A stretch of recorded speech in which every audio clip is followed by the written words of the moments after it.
पुढील बातमीकडे माजी भाजप प्रवक्त्या आता उच्च न्यायालयामध्ये न्यायाधीश आहेत। आरती साठेंची न्यायमूर्तीपदी नेमणूक झाली आहे। हा लोकशाहीवर सर्वात मोठा आघात आहे असं रोहित पवार यांनी म्हटलंय। रोहित पवारांनी सोशल मीडियावर एक्स पोस्ट करत भाजपावर टीका केली आहे।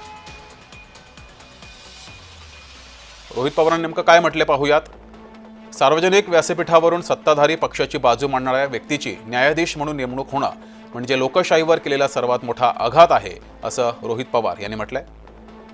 याचा भारतीय न्यायव्यवस्थेच्या निपक्षपणावर दूरगामी परिणाम होईल असंही म्हटलंय।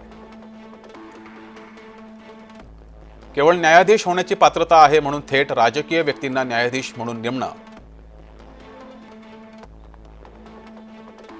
म्हणजे न्यायपालिकेला राजकीय आखाडा बनवण्याचा प्रकार नाही का, असा सवालही रोहित पवार यांनी उपस्थित केलाय। राजकीय प्रवक्त्याची न्यायाधीशपदी नियुक्ती म्हणजे संविधानाला हरताळ फासण्याचा हा प्रयत्न नाही का, असंही रोहित पवार यांनी म्हटलंय।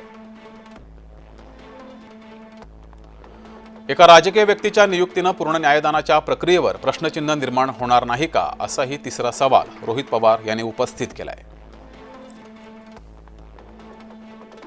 संबंधित राजकीय व्यक्तीची न्यायाधीश पदावरील नियुक्तीबाबत पुनर्विचार करावा अशी विनंती सुद्धा रोहित पवार यांनी केली आहे।